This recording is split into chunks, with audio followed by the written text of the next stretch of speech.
Hello, my name is Visor. Welcome to game 24 of Let's Play Game Dev Tycoon. Last episode, we made a sequel to Deus Ex: The Old Spice Wars, and it's going to make us a lot of money. In fact, so much money, I'm not actually sure why I'm still trying to do publishing contracts. Yeah, we will get more fans. The point of getting more fans is to make more money. Plus, we're always going to be in the top 100 at G3 from now on, so do we really need to do publishing contracts anymore? Well, at least not for large games. Now, something I did off camera was, 1, try to train up Erica so she has a boost, but 2, I made Jennifer our design specialist. So now we can open our research and development lab. Apparently this is very important, and really I should have done this a few episodes ago. So let's see what it actually does. Okay. Nothing looked like it changed. So, oh no, in the bottom right there's that thing. What does that actually do? Let's see. Alright, so it's actually another building that we can go visit, either by dragging the screen or pressing the arrow key. And it looks like we gained some new research for our research lab. Interesting. Not sure which of these I actually want to do yet, but let's check out the lab. Okay, so do I hire people for the lab, or what do I do here? Oh, okay. Okay, so people do work in here, and okay, so you don't hire them. It looks like you just set the budget. The higher your budget, the more people you have in your lab. Okay, that makes sense. And I guess they'll research, those 3 topics we just got. Probably faster if we put more money into it. Okay, so it can be very expensive, which is fine because we have too much money right now anyway, so not too worried about that. Plus, if we can adjust the budget at any time whenever we want, it shouldn't be too hard. We're going a little under, just drop it down to 0. We don't have to worry about hiring people or anything anyway, right? And I think a screen in there just said if they're not doing a project, they'll generate research points. That's pretty cool, because I do need a way to buy some research points. Now, if we look at how much our games actually cost, we only need 5 million. At most, if we include staff costs, that might be, 10 million? That's not too bad. And we currently have 51 million. So really, we can spend a lot of money right now. What should our budget be? If we set it to 2 million, that means each year we're spending $24 million. I think we can sustain that. Actually, we can probably jack it up a little more. 3 million's a little too much though. That's $36 million a year. Let's do a 2.5. Yeah, that feels pretty good. That feels safe. That's 30 million a year? That'll leave us about 20 million for our game and any other things we need to do. So let's see which projects we have.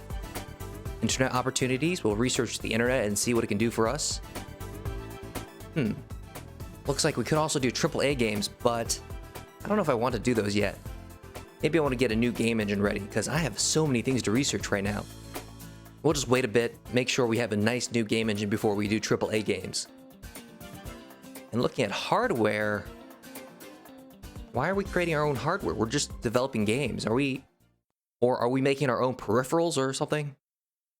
I don't know. I don't think I want to do this. This seems like too big of a stretch. Instead, let's just research internet opportunities. It's a much smaller project than AAA games, so we can see what it does. I'm hoping maybe, I don't know, it'll improve our multiplayer or something. Yeah, I know, I figured out the budget already. Come on. Oh, okay, so people are filling up, and I guess these are our researchers, and they're doing researchy stuff.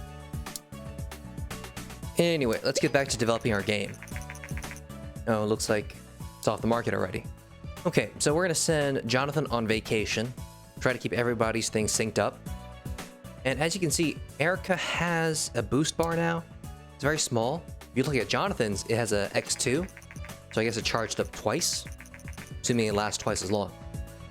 And this industry news is about the Nintendo Game Sphere, whatever. It was very disappointing, and they're making a new console, but not a successor for the Game Sphere. In other words, this is the Nintendo DS. Not really a big deal for us, since we never really have much success with those handhelds anyway. We'd rather just develop on PC or a console. Oh, I can't train this guy in Boost yet, so Erica and Jonathan will be our only people with Boost. While we're waiting for Jonathan to come back from vacation, let's do a quick little contract, just so everybody's still busy. See, perfect. We finished the contract right when Jonathan came back from vacation. Oh, I guess the thing in the bottom right, it says the project had a size of 500. So once we get 500, whatever points these are, I guess the thing will be finished and we'll get our special whatevers. So, like I said, we probably don't want to do publishing deals anymore. They don't make us a lot of money. So we might as well develop a new game. However, first, let me go look over some game suggestions. Okay, I found my next game suggestion. The idea is from Ulrich von Radbot. The basic game idea is it's going to be a mature comedy RPG where you play the role of Business Suit Barry, who goes around trying to get in the pants of as many women as possible, despite being a hilariously nerdy and out-of-touch accountant. Part of the reason that I want to use this game idea is because I really want to research a new game topic. I mean, we haven't even researched half of them yet, so I feel a little bad not doing them yet. Maybe there's something hilarious in there that we could use. Oh, okay. So apparently we can get more specialists for our lab, and that'll decrease the cost. But what type of specialist are they talking about? Because for the R&D, that was definitely a design specialist. And I have a tech specialist. Is that the same thing? I don't know yet. But we don't have time to worry about this. We need to start developing our next game. Okay, so this is going to be a large game. And like the idea said, it's going to be called Business Suit Barry. Wow, I'm really bad at typing when my microphone's in the way. Which sort of means I'm a pretty bad touch typist. Not really a skill I ever got good at. WASD I can find perfectly though. Anyway, like we said, the topic is comedy. And for the genre, do we actually want to do comedy RPG? Because really, it sounds like it could work better as, say, an adventure game. Because that's basically what Leisure Suit Larry was. Alternatively, we can also take this opportunity and learn a little bit more about multi-genre. Our last game was Adventure RPG.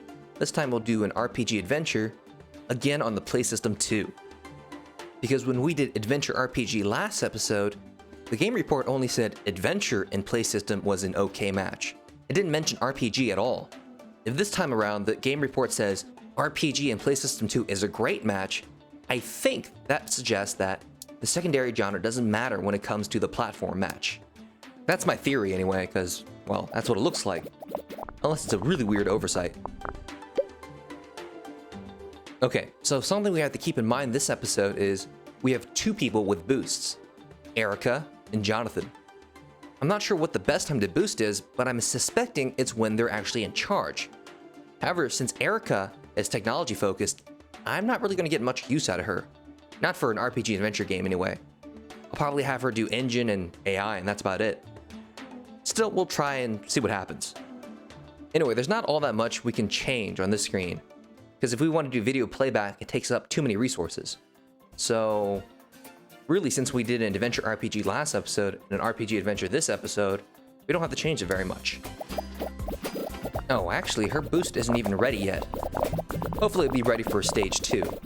Worst case scenario, I'll just use it whenever, because she's always generating points anyway. On the other hand, since Jonathan has a 2x boost, I'll probably have him do 2 sections in stage 3, and use his boost when he starts working. Anyway, points-wise, it's not as good as last episode, but it's still not bad. As for dividing up the section, honestly, I think this is pretty good. We might switch off AI Companion and just do better AI. So, you know, maybe the AI women can avoid Barry a lot easier this way. Either way though, here's hoping once we start doing artificial intelligence, Erica's boost actually becomes available. But also, for this part, we need to start doing some marketing. What in the world? Oh, the R&D lab has finished their internet thing. And they learned that the internet can help with multiplayer games, which, yeah, that makes sense. I guess that's cool, but I don't know what that adds for me at this point. Oh, this is how you unlock MMOs. Interesting. I definitely want to research one of those. That would be kind of cool. And it looks like we can develop our own Steam. Interesting. Do we want MMOs or Steam? But first, marketing. Let's just do large campaign. I'm not too worried about that. Let's see. Codename Grid MMO. Interesting. Yeah, so the TS64 is being taken off the market. Let's look at our projects. So, do we want to do the first Steam, which is kind of huge, and maybe it'll make us a lot of money, I'm not sure. Or do we want to do an MMO? Obviously, not every single MMO is super successful, but there hasn't been really many Steams either, so maybe we'll do an MMO and try to make a lot of money off of that. Because we would definitely love to get on that money train.